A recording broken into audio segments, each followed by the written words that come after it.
listening to Package Your Genius, a conversation designed to give you clarity on your calling and serve as a catalyst for your career. I'm your host, Amanda Miller Littlejohn.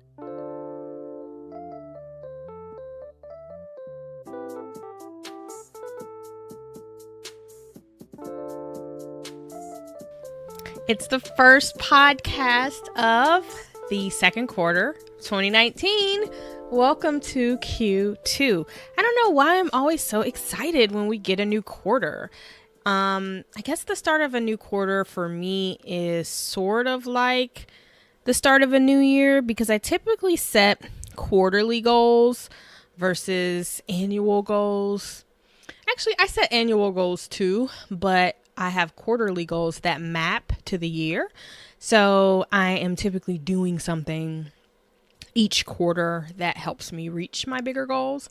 And sometimes I just have goals that are just for the quarter and have nothing really to do with the year. But anyway, I digress. I don't know how I got off on that tangent, but because this is my first episode of a brand new quarter, I wanted to talk about pivoting, which, you know, if you're anything like me and you're always thinking about how to improve, bring more focus, and fall even more in love with your work and your life and your day-to-day, pivoting is something that may be on your mind. And I guess because we have this new quarter, I'm also just thinking about how can we assess the quarter that just passed, as well as how can we make sure that this year is really shaping up to be what we set out for it to be when we got a new year. So I wanted to share today 6 questions to help you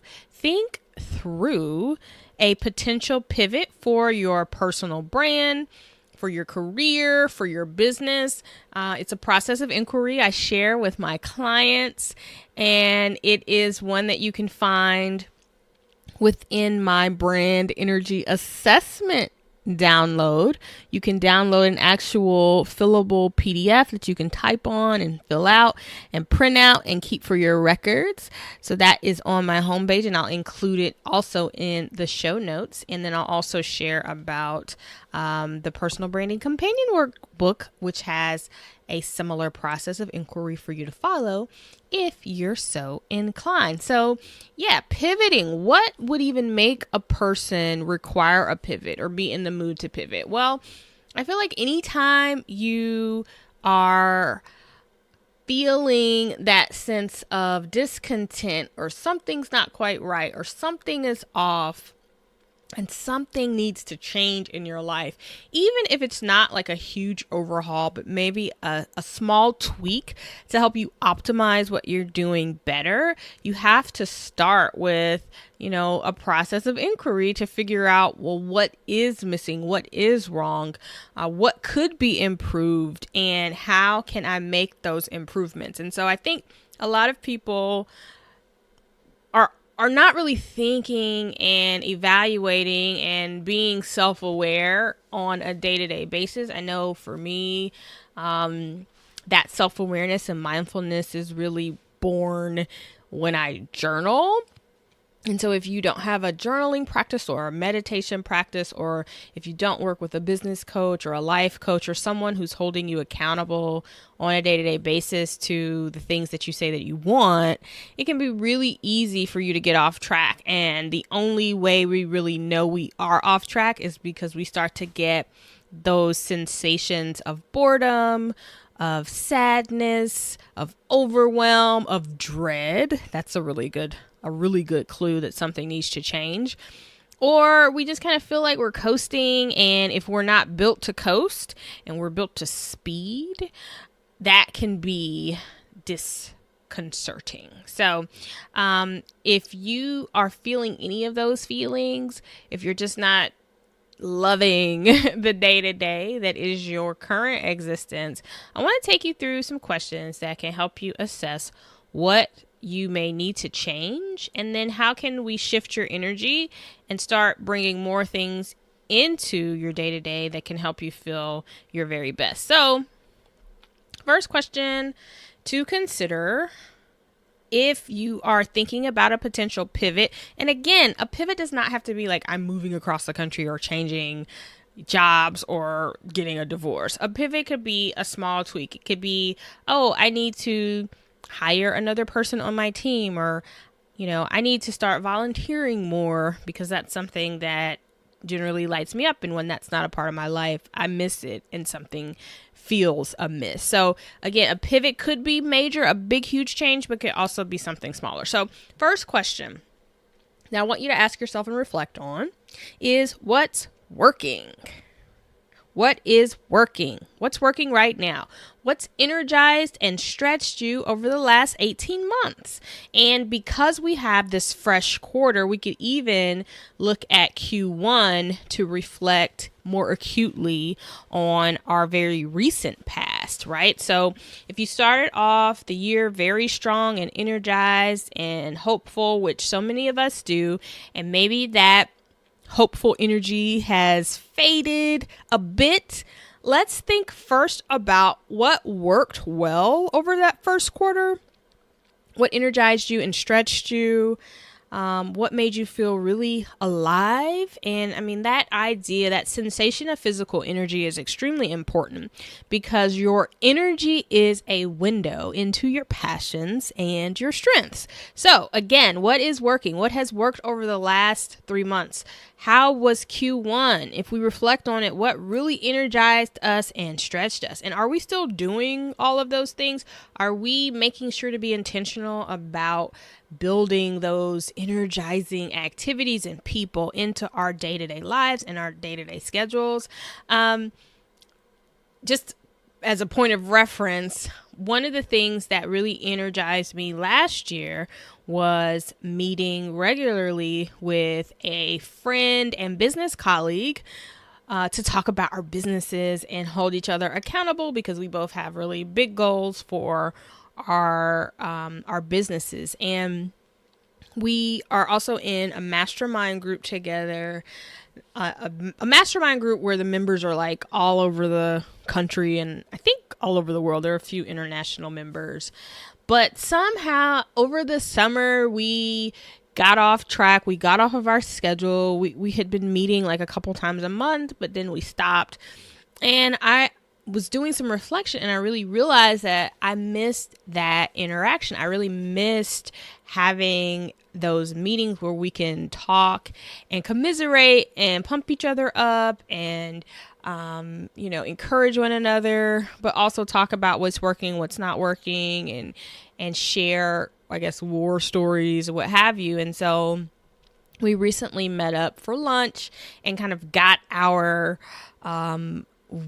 weekly co-working, business CEO time, co-CEO time back on the calendar. And it's awesome because now I get to look forward to our co-working sessions. It's a highlight of my week because, I get to, get my work done, but also think big picture and really have that strategic focus that's so important when you're trying to move a business forward and not simply execute on your day-to-day tasks. So I don't think I would have been aware that that was something I missed had I not reflected on how energized I was when I spent time with my colleague and friend. So again, what has worked, what's energized and stretched you, and, if that thing is no longer a part of your life, you're no longer doing it, maybe ask yourself why. It could be a time to bring it back.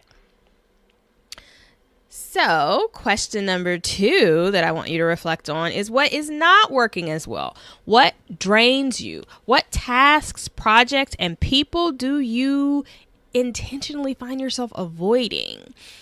So the same way positive energy is a window into what lights you up and what you should spend your time on and what you should focus your energy on, what you're meant to be doing, what you're built to do, what's not working as well and what drains you.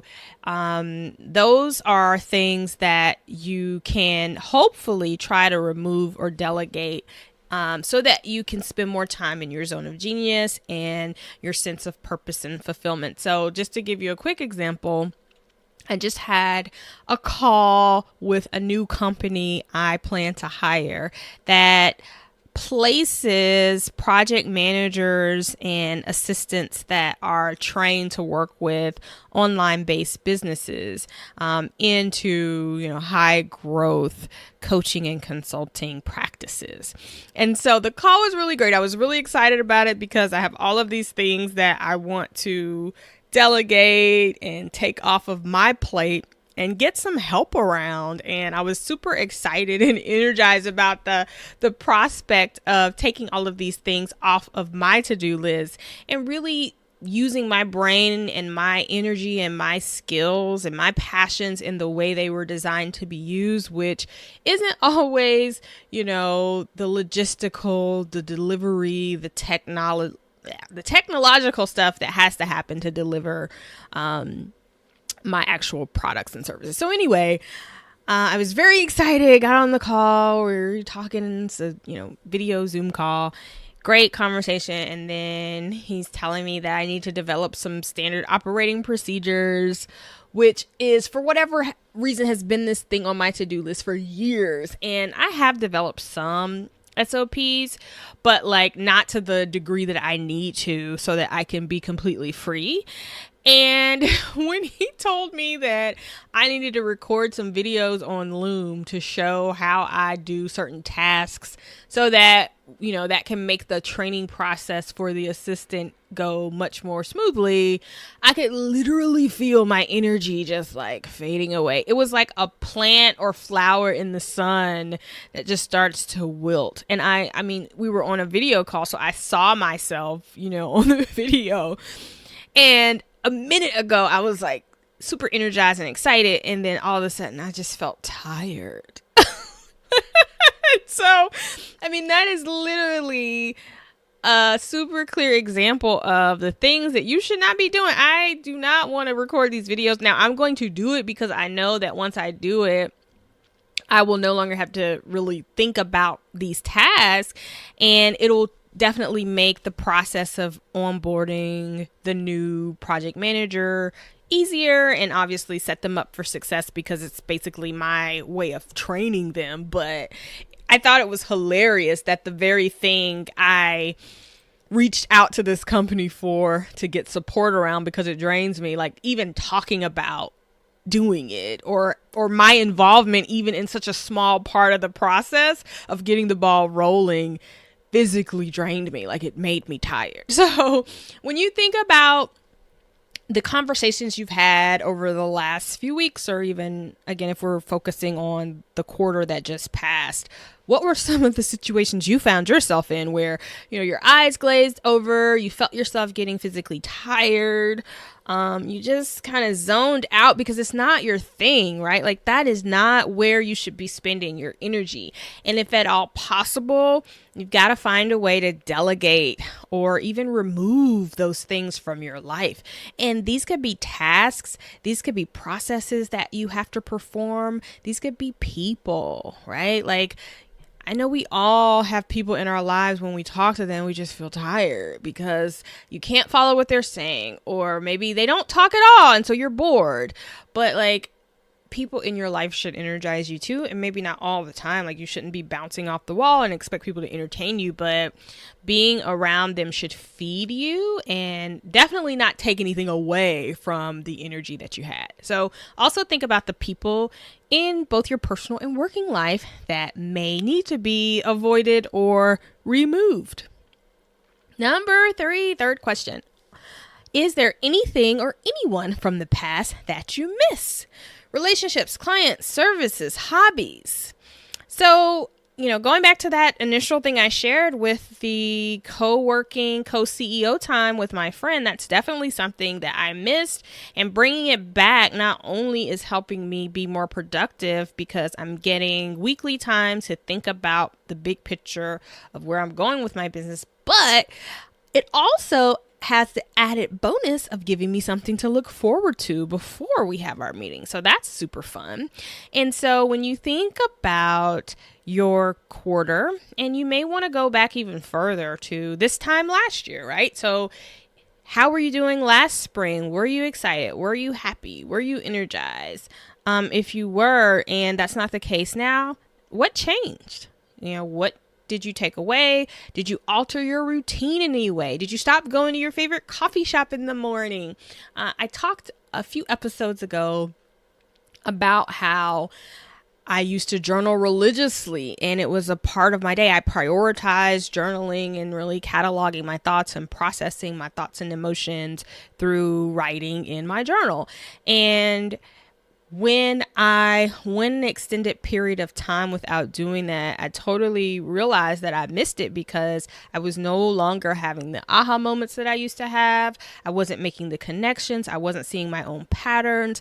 My ability to plan effectively was impaired because I wasn't doing that regular reflection, And so I really realized I missed journaling, and I needed to reprioritize it because it's important to me. And when I let it go, I think I was making the assumption that it wasn't that important, and it was almost a luxury to be able to spend that time and write. But after not having it in my life and seeing the difference that it not being there made, I realized that for me, journaling is not a luxury. It's actually a necessity. And so for you, if something has been removed, maybe your schedule changed and you have to pick your kids up later, so you no longer get to go to yoga. And now you're super cranky and you thought you could make it without your yoga 3 times a week. But now that you're not doing it, you feel stiff. Your knee is acting up and you're always stressed out, whereas you used to be calm.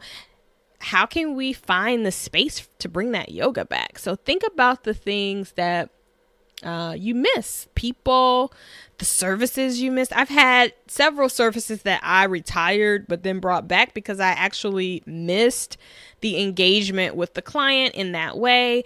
And I realized that, for example, I used to do a 90-minute session, and I, at some point, became overbooked with them, and I felt like it was just too much because I bring a lot to those sessions, energetically, physically, mentally. And so when I kind of take on someone's story and sift through their lives and hear all of their patterns and kind of report that back to them in the documents that I create to support the sessions, it takes a lot out of me. And so I'm really not able to do more than one of those a week. And I was booking like 2 to 4 a week at the height of that session.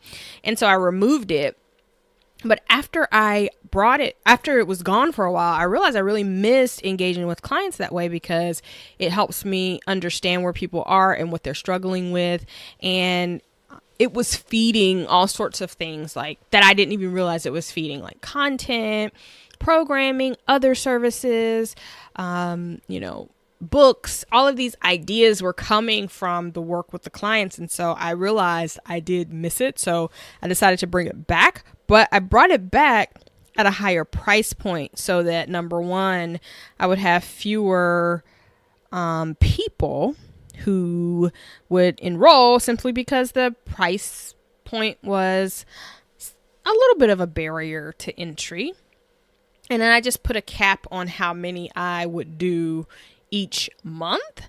So I can still do them, but I just kind of managed my energy around them. But that was seriously, that whole process of bringing the service back was born from me answering the question of, is there anything from the past that I miss?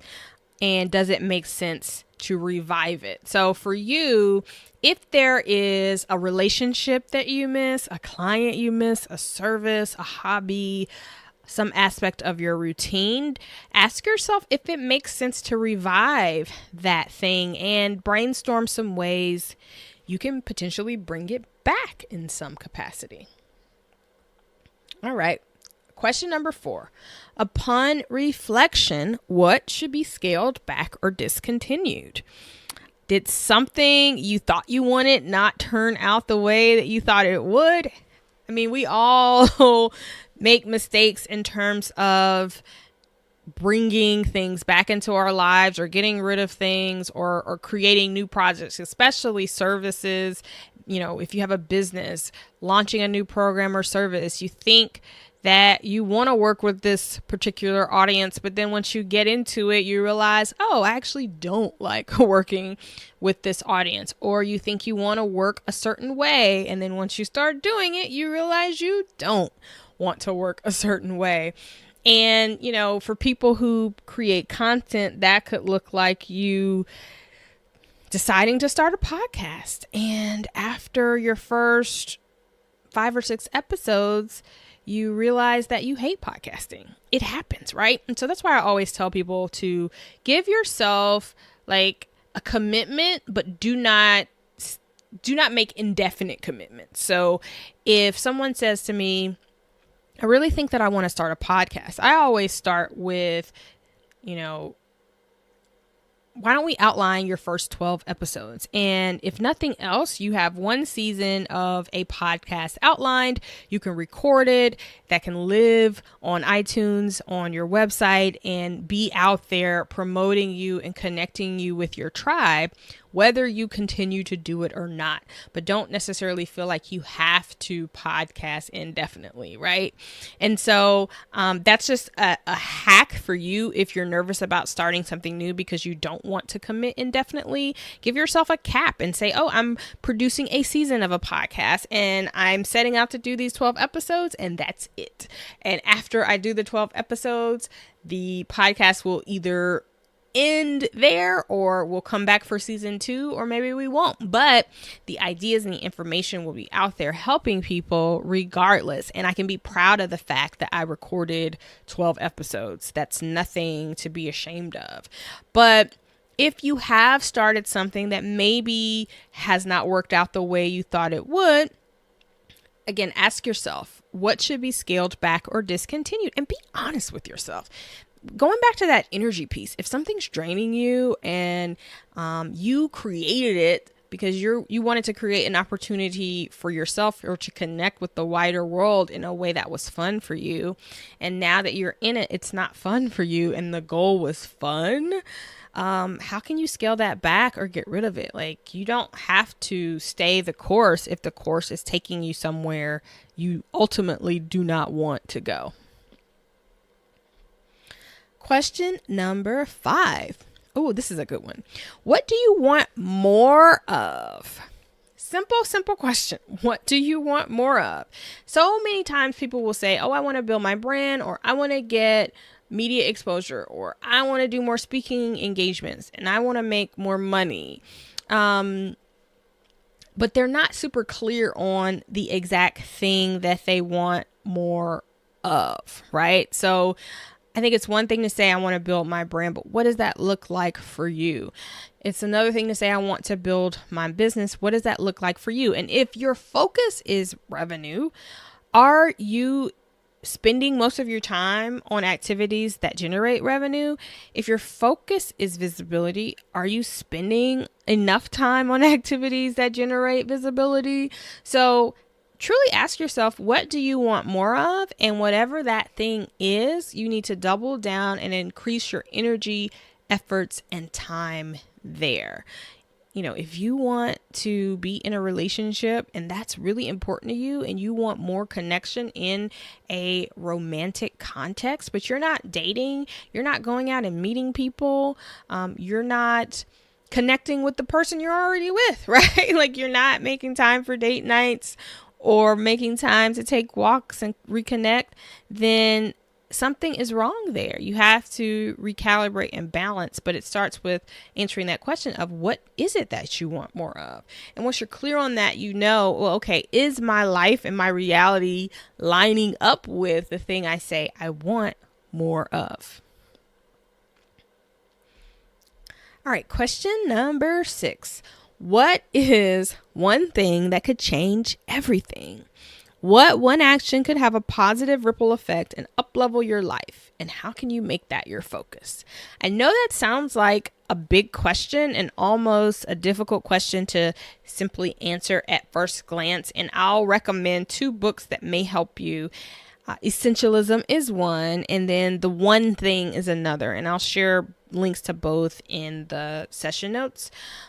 But essentially, both of those books talk about the 80-20 rule, whereby most people are spending 80% of their time on things that really don't matter and 20% of their time on the things that are important. Whereas if you could flip that and spend 80% of your time on the things that are important to you and 20% of your time on everything else, you would get much better results, whether those be, monetary, revenue results, connection, relationship results, whatever it is that you want more, you set as a goal. If you're spending 80% of your time and effort on getting the most important thing, then you're good. So just to give an example of an answer to this question, what's one thing that could change everything?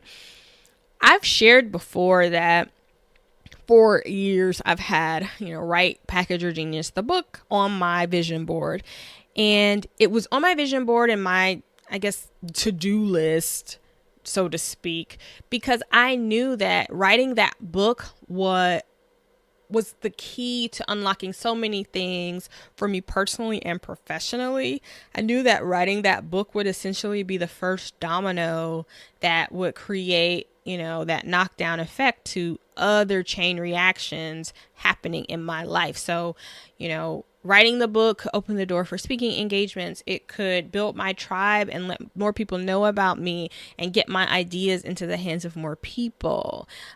It could be a way to open the door to organizations that may want to work with me. All of these things that I knew this simple thing, having this simple thing of a book could do. Now, the simple part was not having a book. It was writing the book. It was sitting down and committing the time and focus and energy on the writing process, because I actually had all of the information. It was just a matter of committing that time to get it down on paper, get it formatted and organized and edited, making sure that it flowed, making sure that I captured everything I wanted to share, but also got rid of some stuff that didn't really make sense for this book.